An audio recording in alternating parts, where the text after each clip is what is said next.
Welcome to Ram Goat Astrology. Join Helena and me, Laura Lee, each week as we take you on an explorative journey of astrology and health, reading charts, talking planetary energies, while educating and entertaining you. We help you navigate the mysteries of the stars and how they affect you personally. Here we go. Welcome to Ram and Goat Astrology. We're doing a reading today for Nena. Nena, have you ever had an astrology reading? I have had a little bit from Helena sometimes, but none like in-depth reading or anything. No, not like sitting down doing a full reading. Yeah, no. Okay. So this is a first. Are you excited? Yeah, I'm so excited. Yeah. Do you have anything? I asked her if you guys can see into my future. That's like I said a little bit. A little bit. Yeah, a little bit. Do you have any questions in particular? No, not yet. I think after like we start, maybe I can ask something. Okay. But to begin with, no, not really. I'm just curious. Good. Very curious. I love it. It's hard to say. Things usually pop up after when you start getting into it. Absolutely. So I'm going to share my screen and share your chart, if that's okay with you. Yeah. Excellent. All right, so we're doing a reading today for Nena, and her birth information is January 4th, 1987 at 10:10 a.m. And you were born in Macedonia, correct? Yes, in Macedonia, yeah. Excellent. So this makes you a Capricorn sun sign, and then you've got a Pisces moon and a Pisces rising.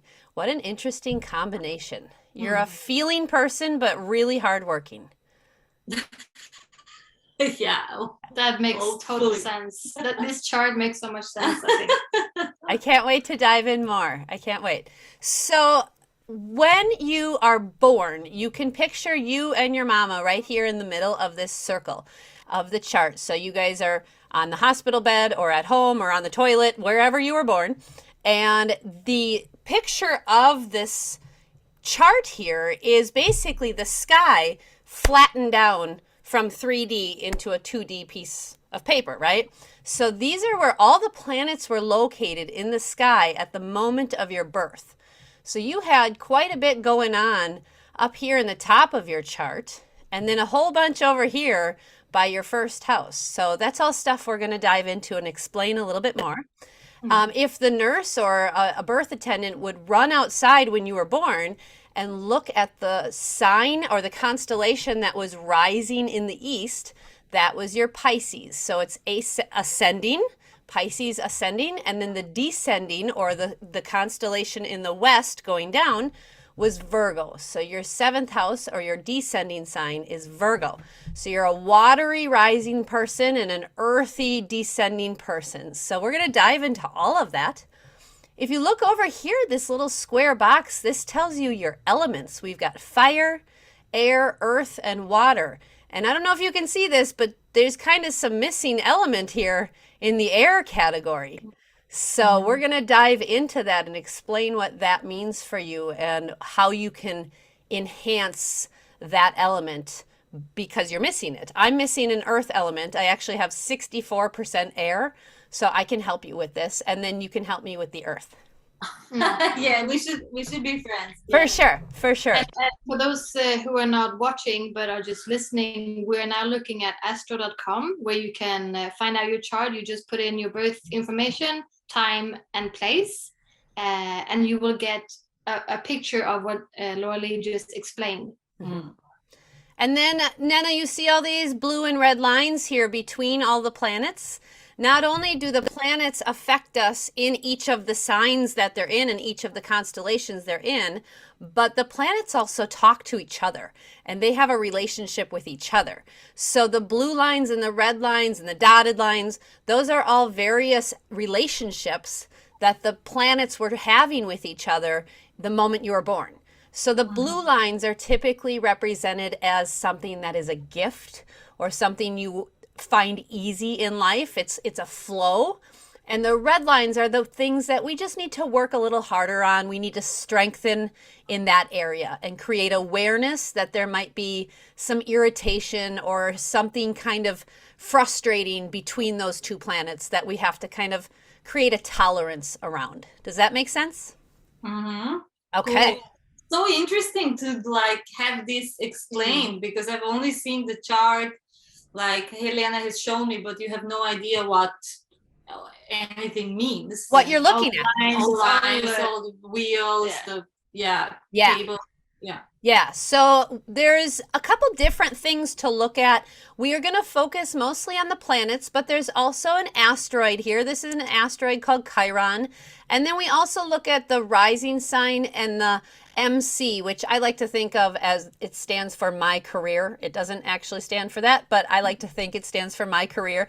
And this is our career area. So we kind of like to emphasize that and talk about that because as adults, we kind of need some guidance and help in that area. And if you notice, it's a really active area of your chart. So your career is a huge aspect for you. So where do you want to dive in, Helena?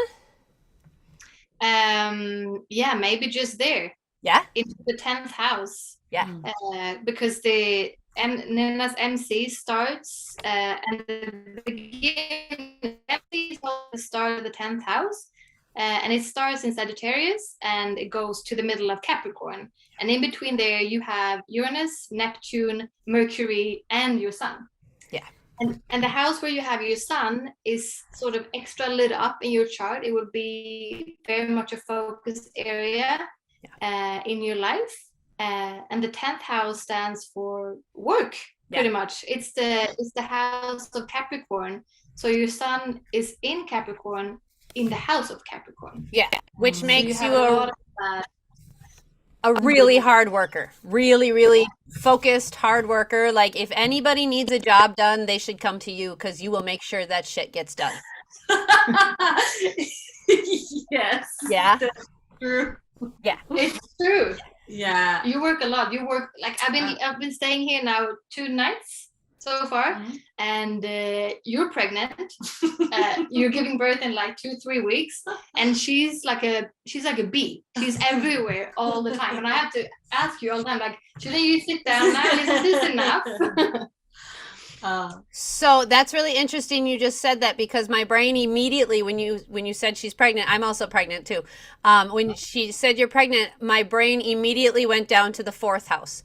So let's talk about these houses really quick. The houses are the area of life that the planets will show up. And each house represents a different area of our life. Now, just because we don't have planets in certain houses doesn't mean we don't have anything in that area. Our 4th house, so this house right here, is our house of parenting and how we will parent. Is this your first child? Yes. Okay, so this is your first child. So something you need to take note of immediately is that your 4th house starts in Gemini. Gemini is I have a lot of Gemini. Gemini is a sign that is very bipolar. It's very black, white, yin, yang, push, pull. It's a difficult sign because in order to really understand it fully, you have to zoom out and view it as a whole. And the problem is when you have Gemini or you're in a Gemini energy, you get lost in one side or the other side. And so we have to put the two sides together and then zoom out to really understand the whole picture. For you, parenting and mothering is going to cause this bipolar energy within you. It's going to activate this. It's also an energy you had growing up from your own mother. So when you were a child, did you have a lot of black and white push-pull kind of bipolar energy from your parents? Yeah. So that's going to be an energy that you will also have in your parenting. It's not a bad thing, but as a Capricorn and not having any other air, you need to be aware of this, that having a child is going to cause this bipolar energy because you want to be a workaholic. You love it. It makes you so flippin' happy to work nonstop. But with parenting, you can't do that, and your health will crash if you if you try to do that. You have to find a happy balance and a happy medium. And it's going to be a challenge for you because you're going to have this duality within you. And I need you to understand it's just okay to have the duality. Like you just have to be, you have to be the dual person. It's okay. Yeah. Well, let me tell you solution. I already have a solution. My solution is my job is going to be a full-time parent. So I'm going to employ myself as a parent. I love it. And yeah. I love it. That because we were pulling some tarot cards last night, and the card that you got, it sort of spoke about the same things, like making that choice between black and white, and the picture was literally like a black side and a white black side. cat and a white cat. Yeah. Really? True. And the questions were sort of about the relationship with the child and parenting and stuff. And you'll be a lovely mother because your fourth house not only contains Gemini, but it also is about 3/4 Cancer. And Cancer is the mothering, nurturing sign. So you're going to be a great mother. Just know that that duality of push and pull will always be there within you. And I strongly recommend doing full-time mother for a little while, but not for the whole time. You won't do well the whole time. And I see that because you have Uranus right up here, literally on top of your career house. Uranus is the planet of chaos and rebellion and independence. You will feel too tied down by being full-time mommy. You're going to need more freedom of choice and freedom of flexibility. I'm speaking from 100% experience in this department too. So for you, full-time mommy will work for a little while until it won't work anymore. And then just be okay with that. Yeah. Does that make sense for you? Yeah, it makes so much sense. Yeah. All right, Helena, you can jump in now. What you got? Yeah. Well, I was just thinking about also that you two, actually, you don't know each other, obviously, but you have similar lifestyles, I think. And Laura, you don't know this, but I told you a little bit about you, Laura, because Nena lives on a farm and she has her own business that she runs from home. So you would be the perfect person actually to give advice about this, like homeschooling, because you're talking about having your kid at home for the first couple of years, at least before like 7 years old or something. That is so important for you with Uranus at the top of your chart. That is a huge aspect of you. You have to have that freedom and that independence to do what you want. For me, Uranus is in my 6th house, which is our day-to-day work and routine. And I have my career in Aquarius, which is ruled by Uranus. So I have to have freedom as well. It's very important. I cannot work for people. It just doesn't work. No. Neither can you. No. How many times have you tried to work for somebody? I just once. And that was it. You know, when you're through college and high school, like you have to take any job, but like officially, like since I started like my working career, I only had one employer, and that was that. And you knew in your heart, this is not for me. No, I knew in my heart, and afterwards, the funny thing is that even after I quit my job, so my first thought was not like, oh, I should look for another job, because the reason I quit my job was like I didn't get along with my boss, of course. Right. But so I didn't. My first thought was not like, oh, I should like look for another job, but it was immediately like I should just start my own thing. Yeah, it makes so much sense. Yeah, and it's and since then it's every time I think about like getting an employment like for another company, it just like starts shaking. Don't do it. Don't do it. It will never work. It will never work. I've actually had 49 jobs. I kept trying and trying and Oh, trying to work for other people and finally went, this is stupid. yeah, yeah. You can't have the planet of rebellion and independence and your career and work for other people. It just does not work.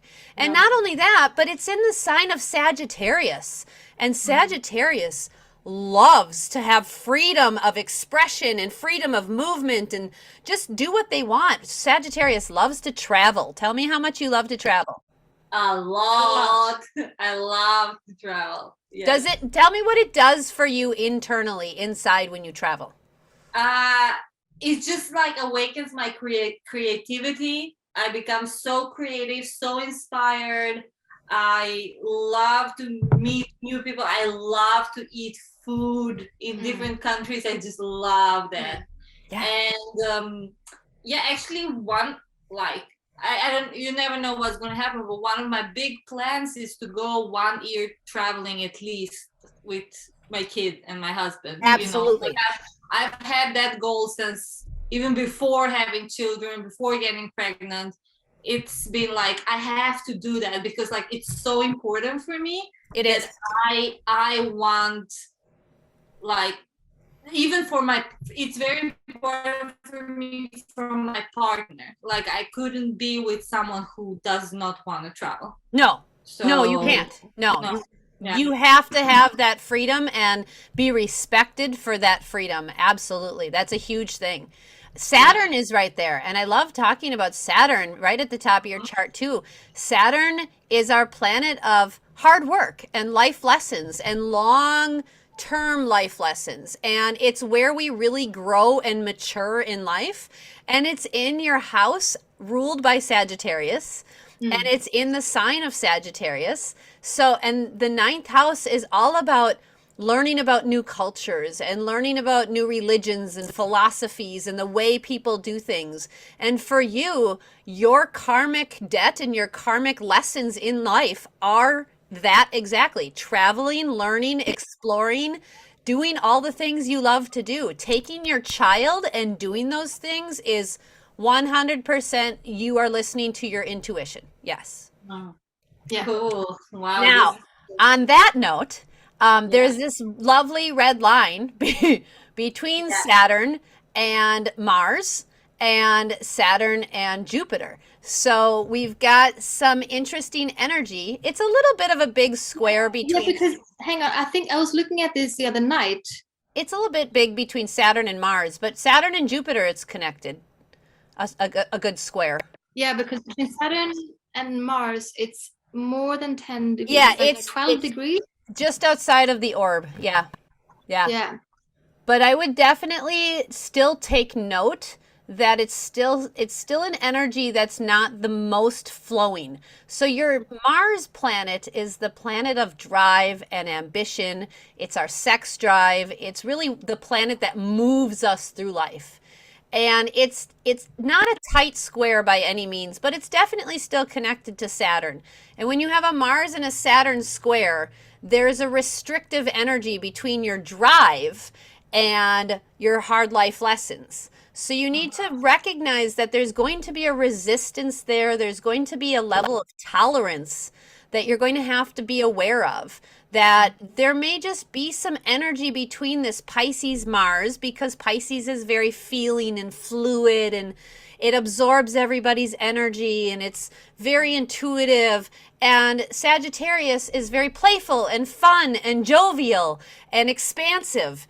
And so they're not really in the same realm of energy at all. So sometimes your drive and ambition goes against these hard life lessons of Saturn that you need to learn.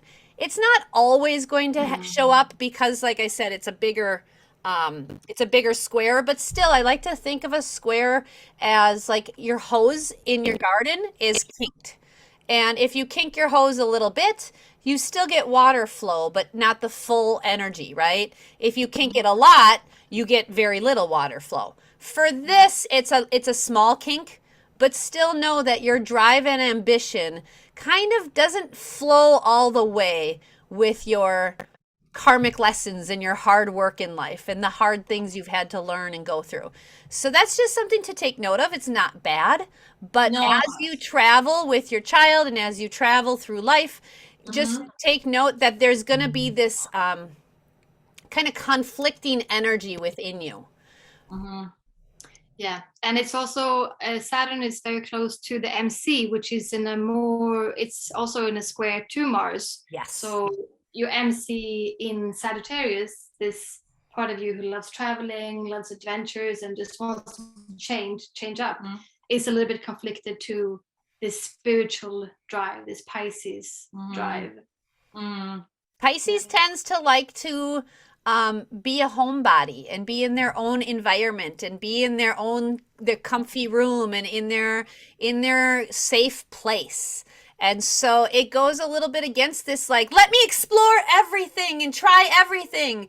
So there's this kind of duality within you between I want safety and protection and because the world is harsh, but yet I want to go out and experience the world. Totally. Yeah, I recognize that 100%. Yeah, I've already experienced that. Yeah. Tell me how that's showed up for you.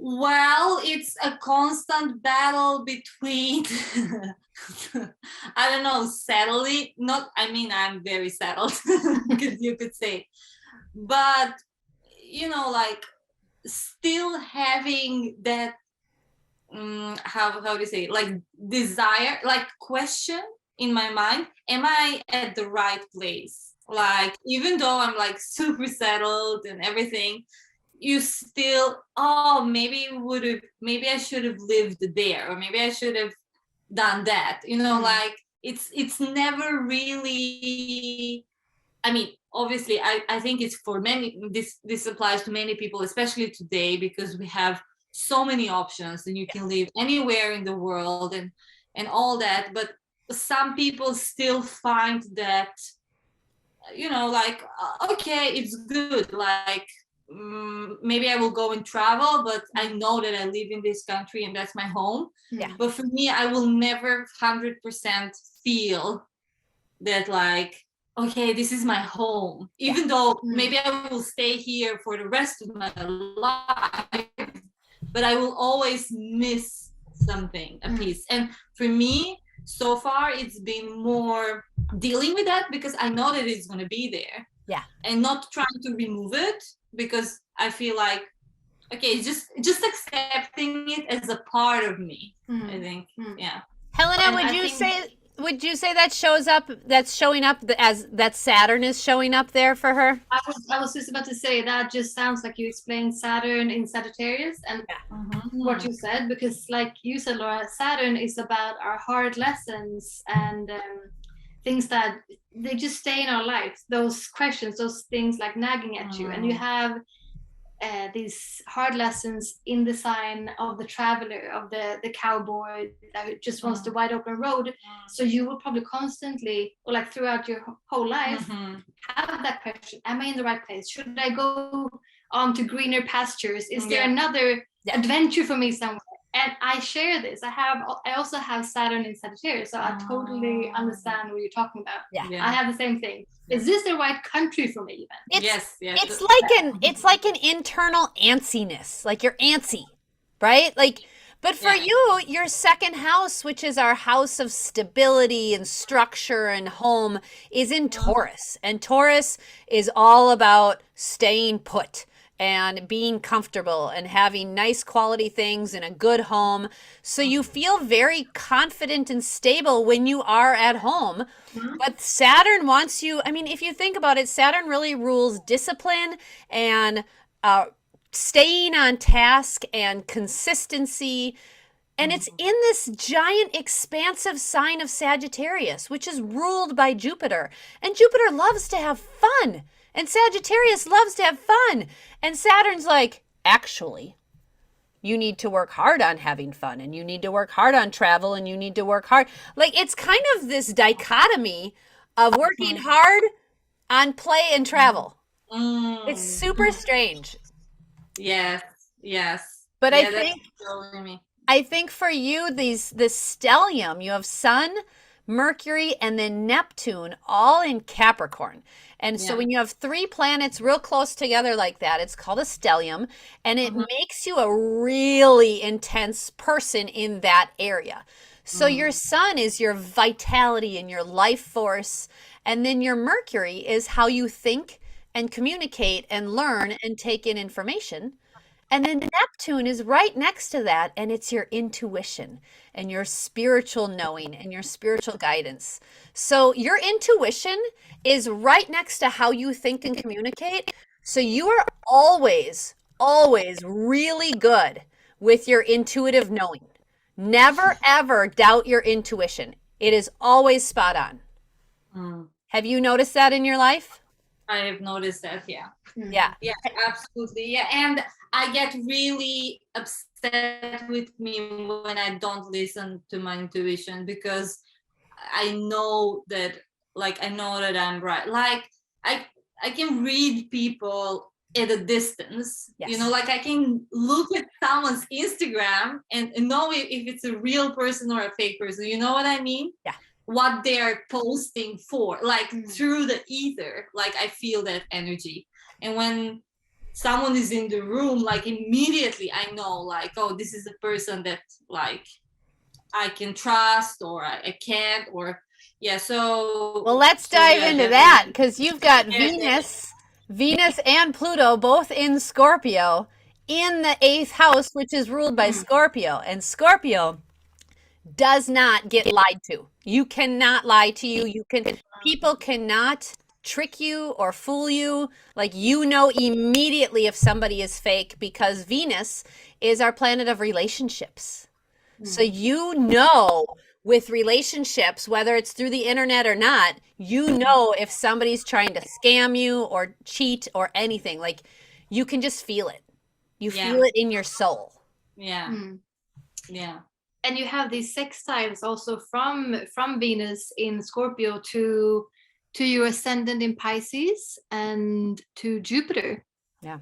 In Pisces. And this intuition thing you were talking about, that you always know and trust your intuition, you have that in many places in your chart. Yeah, you do. Yeah. Your ascendant in Pisces, but it's not only that, but you have Jupiter and the moon conjunct to your ascendant. Yeah. So that means when Jupiter is close to your ascendant, it really makes the ascendant so big and bright. Like, it really expands that and also makes it lucky. So, and I know you, and I feel like you sort of move through life like a lucky person. Yeah. Like, you move through life. That's my biggest fear, that my luck is gonna run out. It will never. It will never. No, it will never. You literally came here from a past life. You came here with a lot of past life knowledge. Pisces rules past lives and like things beyond the veil, so spiritual world. You came here with a ton of spiritual support. You have like a whole gang of spiritual guidance behind you. You have an amazing, amazing ability to tap into spirit and tap into your past life knowledge and use that in this life to help you advance forward. It's really amazing, especially when your moon is in the 12th house, which is ruled by Pisces, and it's in the sign of Pisces. Girl, you are so flippin' like tuned in with spirit. Do you get messages or dreams or like words in your head? Actually, I haven't spent so much time trying to like really connect with that energy, but I always feel. I don't think you need to try. I really don't think you need to. I think it's just you. I think it's just you. Maybe maybe it's more about observing. Yeah, being present. Yes. Because every time I am present, I immediately get all the answers. Everything that I need, all my questions, everything. It's just like so clear signs that it's just like right in front of you. But I just need to be in the moment. That's what I'm talking about. Yeah, you don't have to try. It's there. You just literally have to open your eyes, and there's the billboard right there. Yeah. There's the information. You're so gifted in this area. I'm kind of jealous. Me too.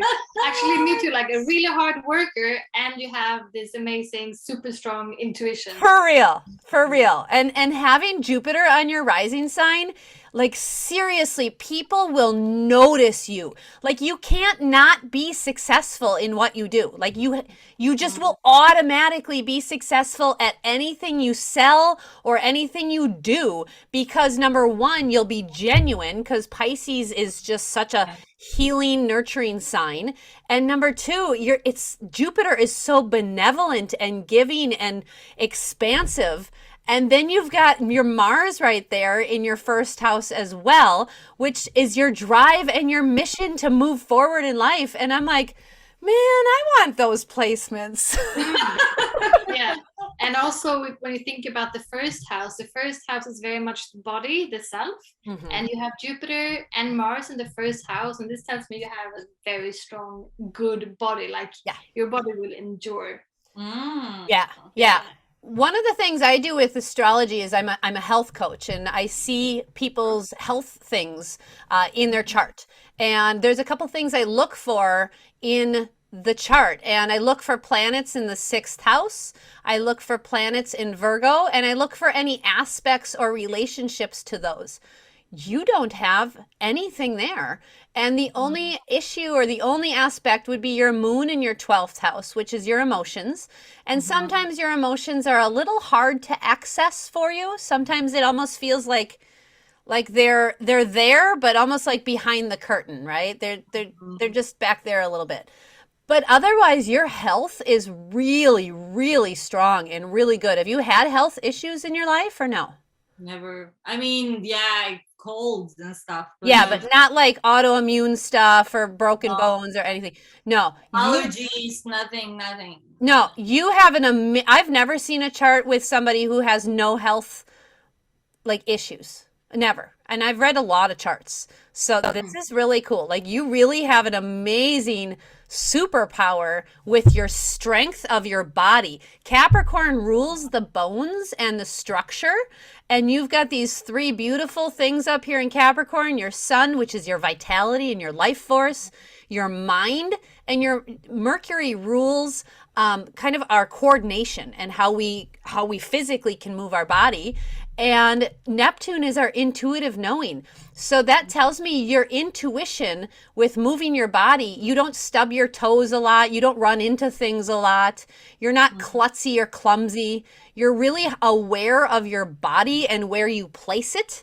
And your structure is really good. Has this pregnancy been good for you? So good. Almost scary. Yeah. But it's not in your chart. It feels scary because you hear all of the stories of other people, right? But for you, it's actually that's what I would expect. I would expect you to expand. Jupiter is expansion in a very fluid way. Pisces is fluid and flowing. So you actually, that makes a lot of sense that you'd have a really easy pregnancy and probably a really beautiful birth too. Really. I'm so jealous right now. I'm so jealous. Tell me about your mother.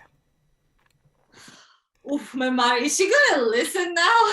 I don't know if she is, but I'm curious because people with the moon represents our mother, and Helena and I both have our moons in the 12th house, so we understand this energy. I'm curious to hear about your relationship with your mother. My relationship with my mom. So, like, well, I didn't really have a relationship with my mom to begin with because I grew up with my grandmother. So we had to like find our relationship later in life. And there is always this conflicting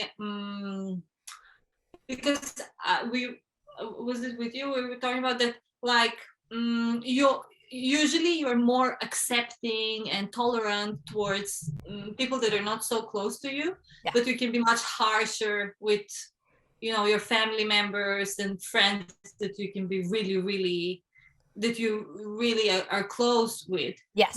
And so that energy really then, because I have this, drive, not how you say, my mom is very, very hardworking and driven person, but she really gets stuck in in things in life, and I'm more like moving forward, and so I sometimes am harsh towards her, like not very tolerant, to like where she comes from, Yes. seeing her story, and knowing that she cannot react to the same things Yes. like how the way I would react, because she has totally different upbringing and different experiences and traumas and all that. Has she told you? Has she shared Mm. her traumas and experiences? Yes, with you? yeah. She had very difficult childhood. Yes. She had like a very problematic marriage that ended in divorce. Yes. So yeah, I can be. My mom has actually told me that she's scared of me sometimes. You're a very intense person.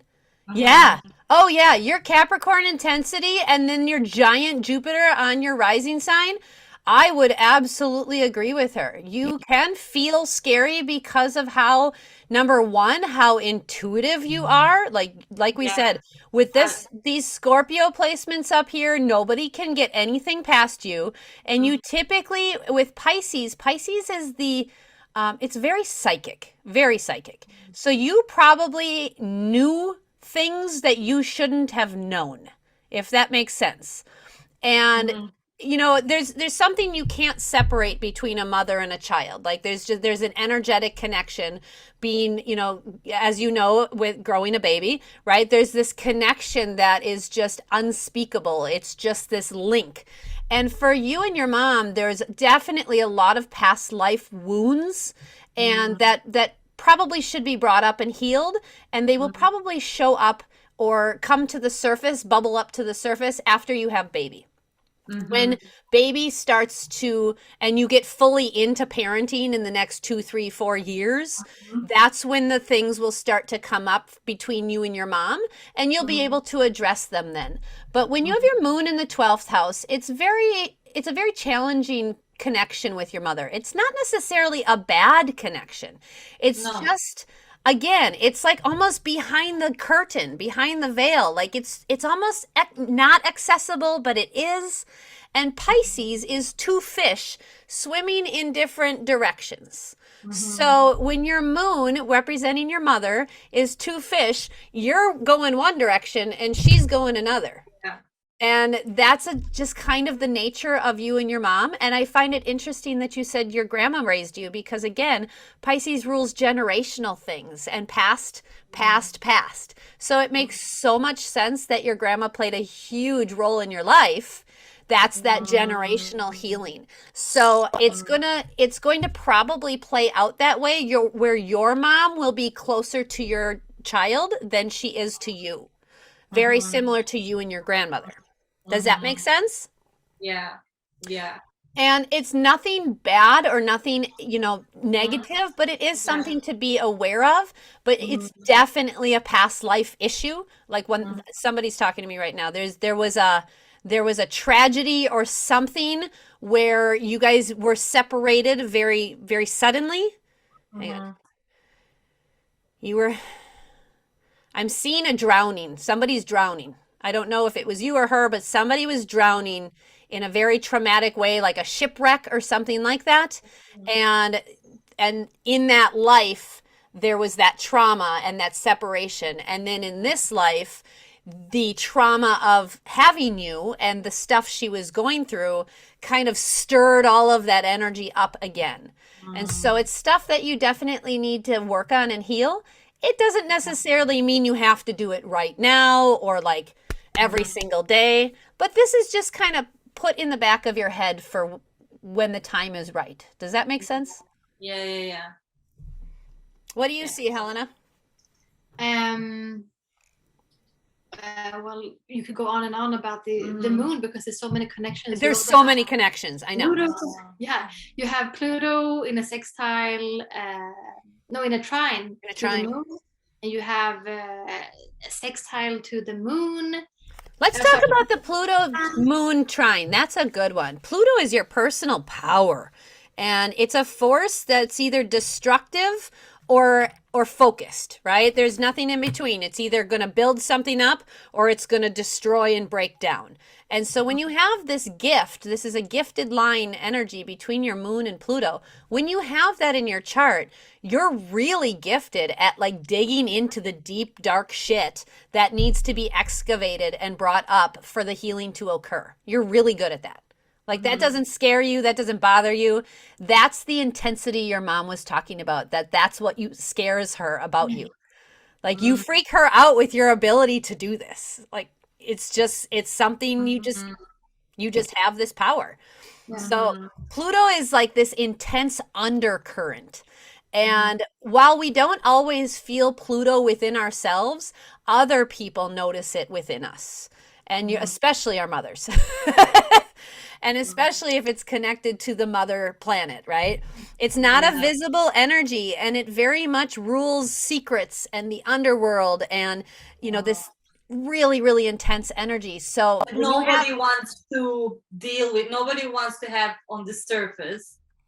But like I was thinking about also because the moon is so close to the ascendant, so Pluto is actually in a trine to your ascendant as well. And the ascendant is sort of the way people see you and how you move through life. So people sort of will see you as this very powerful person. And that's also where the intensity comes in even more. And I wouldn't be surprised if you showing up in different people's lives bring up intense questions, hard things that they might not want to deal with. 100%. Have you noticed that where you like just you being you is triggering for other people? Well, for the people who can't deal with those things, I would say, but I think it's very helpful for many people also. Absolutely. Many of my friends like that. That's what they like about they would come and say like, "Oh, please tell me the truth because you're the only person that's honest." I think that a lot of people who are your friends will also have some sort of strong Pluto aspect that they will want this Pluto more in their lives. Because I have Pluto also in the 8th house in Scorpio, and I know that I am looking for these Plutonian people, and you're one of them. And I appreciate that a lot. There's no small talk. No, there's only deep talk. No, we don't want small talk. I married a man who has his son. He's a very Capricorn person, but he's got a lot of Scorpionic energy, and his Capricorn stuff is in the 8th house. So he's a very Capricorn, hardworking, Scorpionic energy. And I really love that about him. And you're very similar, where you've got this hardworking Capricorn with this Pisces Scorpio energy that blends so beautifully. You're really healing for people, really healing. But you got to remember, sometimes people aren't ready for the healing and they are scared to do it, and it's overwhelming. And so, sometimes when you show up, you can overwhelm them more. Yeah. Actually, I have a question now. Yeah. Because I'm wondering about my communication skills. Oh, that's so interesting. I was just gonna, Yeah, because as we were talking about, like, I am very, like, I know what I want and stuff, but I have difficulties really communicating correctly, or I don't know, correctly, but being understood. Absolutely. I can get very entangled in words because I philosophize too much. So I would immediately, if I give a statement, I would question myself. Not question myself, but I would give a contra argument to myself immediately, and then I would be like, oh, like now I have to, like, how about this point so I can't really come forward when I communicate because I'm constantly arguing with myself. That's one part. And another part is the inability to, this willingness to be liked, or, this inability to really be straightforward sometimes. Inability, to really express, to really, like, I don't know. I know what you're saying. Yeah, yeah. So So that something about that. immediately I jump up here. So we've got Mercury at 8 degrees and Neptune at 5 degrees. Neptune is the planet that is very nebulous. It's ruled by Pisces. It's very nebulous and foggy. So when your planet of communication is next to the planet that's foggy, you're going to have foggy communication. It's just what happens. That doesn't, it's not a bad thing. You just have to recognize that you will have to work extra hard to make sure what you're saying is actually understood the way you mean it. Exactly. That is my issue. Yeah. The, That, the biggest thing I see is that Capricorn is an earth sign. So you communicate in a slower manner. Earth doesn't move very quickly. And so you communicate a little bit slower and you think about your words very, very carefully. You don't want to say things that aren't what you mean. And you're very judgmental of your own words and your own thoughts. Capricorn's great at judging, aren't they, Helena? We are. So good.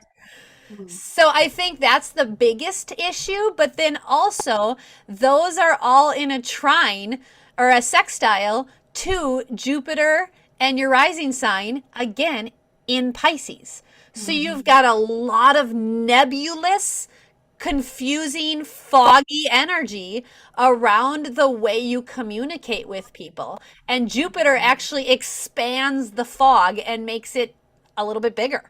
So you've got this giant expansion and your rising sign. And in this sextile, a sextile is a gift that I think I like to associate it as almost like your dumb gift. Like you just kind of assume everybody can do this. Everybody has this ability. So your ability to communicate intuitively and communicate with spirit is phenomenal. Your ability to communicate in the real world with people is a little bit jumbled and a little bit nebulous and foggy.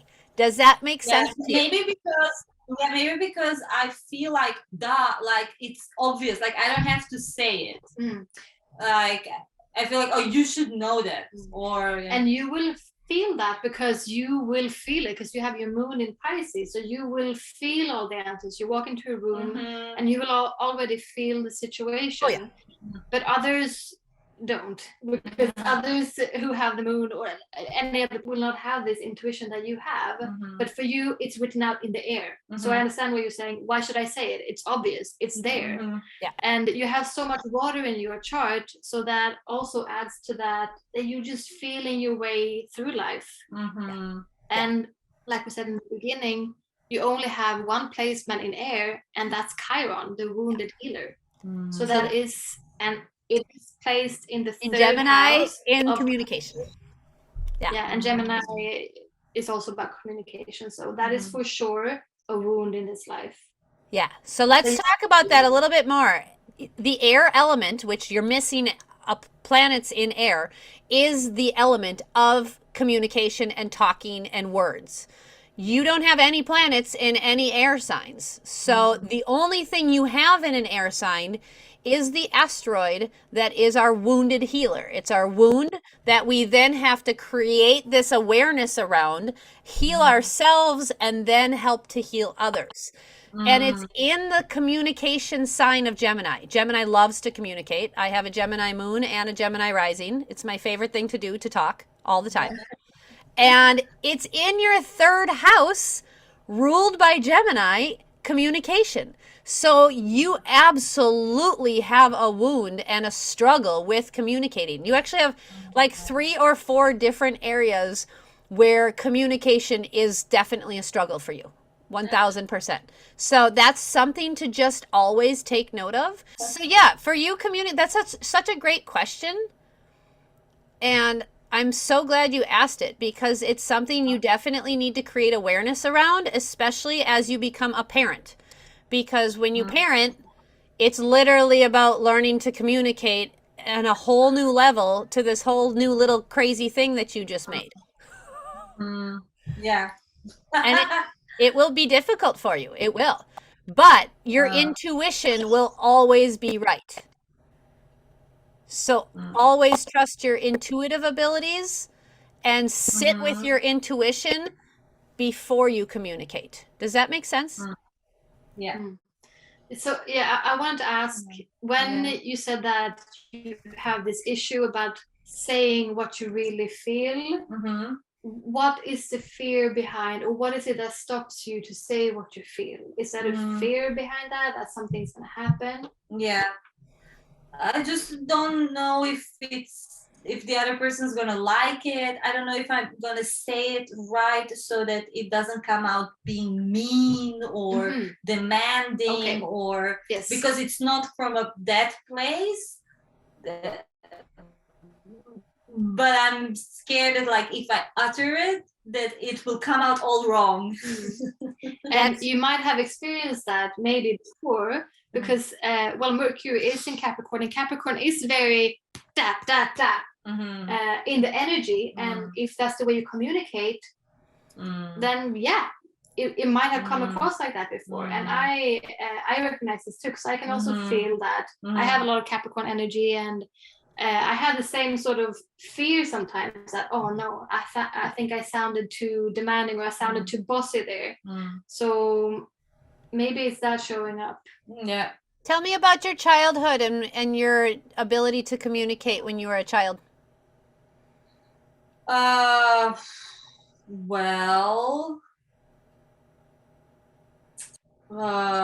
I think during childhood I was not so bad at communicating. I was very maybe straightforward child. I would always say what I mean, like what I think. Did that get you in trouble? It got you in. I was going to say it got you in trouble. That's where your wound comes from. It comes from childhood. So this fear of saying the wrong thing, or not getting it out correctly, this is from childhood. You did speak your mind when you were younger, and you did say what you wanted to say, but somebody along, or a couple people along the lines, gave you the message that you were wrong, or you were saying it wrong, and then your Capricorn judgment started to turn and judge yourself. Does that make sense? Yeah. Yeah. And then you also, if you add into the mix the Pisces moon again, who is super, super empathic, and want things to be good with everyone else. You feel that vibe that oh no, now something is out of balance. I have to fix it. Oh, I did something wrong here. And then you got one fish swimming this way. Yeah, you got one fish swimming this way and one fish swimming that way. So it's really hard for you to make up your mind and speak clearly because of all of the fishiness, all the wateriness, and then the Capricorn judgment on top of it. For sure. Yeah. But what happens if you, like you said, you will say something, and then you will sort of you will contra-argue yourself? Is that so bad? No, I think it's very good, but it's very difficult in getting anywhere in a debate because already like it's good because you are so open to all the possibilities in the conversation, and you are open to the other perspective because I already know that perspective. I already asked and put myself in that perspective before the counterpart that I'm discussing with would put me in, Yeah. But if I'm trying to prove a point, or if I'm trying to tell someone, like just proving a point is very hard because you can't prove a point by constantly questioning everything. No, it's nice for discovering things, but for getting somewhere, you have to like have one opinion and one attitude and stick to it. Yeah. Like for example, oh, you hurt me by doing that, and then you go like, yeah, but what about all the things that I have done to, you know, so maybe like it wasn't that bad, but I still want to convey that I was hurt by that. Yes. But then in the same time, I'm like, but is it really, you know, not as bad as you say, but do you really have the right to, you know what I mean? Like, and I think that's also a big part is the Pisces moon, because you can understand all of the different sides. You do understand all the sides, but that doesn't take away that yes, you were hurt. So if you say in one of those instances, you can say, I understand your side as well. Yeah. But that doesn't take away that I was hurt. Right. That doesn't negate my feelings. My feelings are my feelings, and they're not right or wrong. They're feelings, and feelings pass. And right now, this is my feeling. And it's not a point to, it's not a point to argue. And this is the same thing I have to do with my children and my husband all the time. I just need to feel my feeling. Please just let me feel the feeling. It's not right or wrong. It's just a feeling. It will pass. And for me as a Gemini moon, my feelings have to come out my mouth. It's required. If I don't, I will blow up. So for me, I don't even understand my own feelings until I speak them out loud. Once I speak them out loud, then they make sense in the way feelings make sense. But when I'm speaking them, the other person, thank goodness my husband's been with me long enough where he can just let me speak. But when we were younger, he would take offense to everything. And I had to explain, this is how I feel. Like, this is how I process my feelings. For Pisces, it's a really subtle energy, and it's very psychic and hidden, and it lives in your subconscious. And it's very alone energy. So for you, your feelings really need to be processed when you are alone in a safe place. That's where you really start to understand them the best. But they're very hidden, and they're very hard to understand sometimes. And a lot of the times with people with Pisces moon, my mom's actually a Capricorn sun with a Pisces moon. I love this energy. But I have to frequently tell her when I see her, I have to go, ooh, whose energy is that on you? Whose did you absorb? You frequently will absorb other people and you don't even know it. So the feelings you're carrying around aren't yours. But it's oh my God, yeah. That's one of the biggest experience that I've had on psychedelics. Yeah. Yeah, that's have been one of the I really felt like, oh my God, all those things that I'm carrying, they're not mine. No. Wow. No. It has been such a huge like eye-opener, like, oh my God, like I literally feel other people's feelings. And what's going to get harder is when you're a mommy and you now feel this crazy little toddler who is losing their damn mind, and you are absorbing all of their crap, and suddenly you're not stable anymore. And now we've got Gemini 4th house. There's that duality right there. That's bipolar energy that you're going to feel. You have to know that your child is going to suck you into their emotional shit show. And your job is to learn to put tools in your toolbox to separate yourself emotionally in a healthy way from your child. And I'm not saying completely, but when they're being a child and they're learning these big, huge feelings and learning all of these emotions, they will suck you in because that's just what they do. They're good at it. They're really good at it. And being a Pisces moon, you can't not take that on. So for you, finding rituals that work, taking a shower when your kid is screaming and losing their mind, giving the baby to somebody else and saying, I have to go get in the water. I'll be back in 5 minutes. You got to go wash that shit off of you, or go out for a walk in nature and be in the earth and put your feet in the ground. Go be by a river or by a lake. It's really important for you to find something every day. Find some essential oils, some mantras or some meditations that you can breathe and go, let it go, let it go. This is not my shit anymore, right? Like, trust me. Trust me. Yeah. because you will. I have to empty myself daily. Yes. From other people's feelings. Yep. Yeah. Yeah. It's especially as a mother, it's going to really kick in hardcore. But right now, it's so great that you're aware of it and you're creating the awareness of it. I'm so glad for you. Do you have any other questions? Me, if I have any more questions? Yeah, anything that we haven't covered or any other questions that we can dive into? Well, how much time do we have? I don't know. Like So 10 minutes, something. Couple more more minutes? minutes? Yeah, a couple more minutes. No, maybe just like like romantic relationships. Okay. What were you gonna say?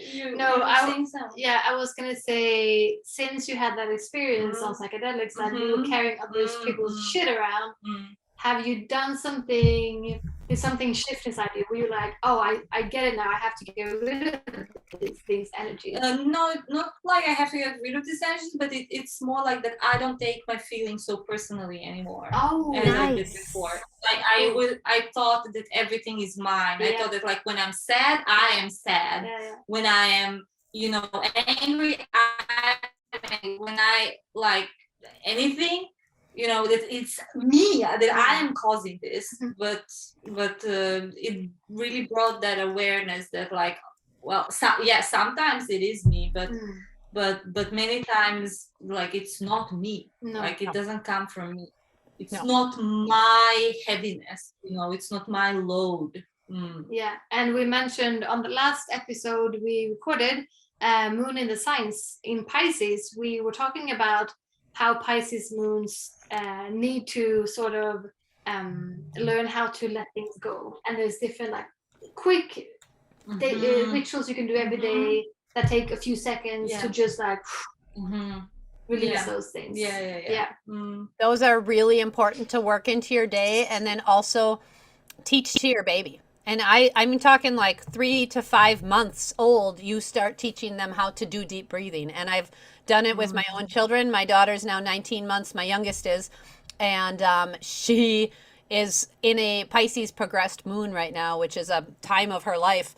And she's just really absorbing everybody and really emotional. And just this morning, she was crying and having a hard time. And I said, take a deep breath, please. And she stops what she's doing and she's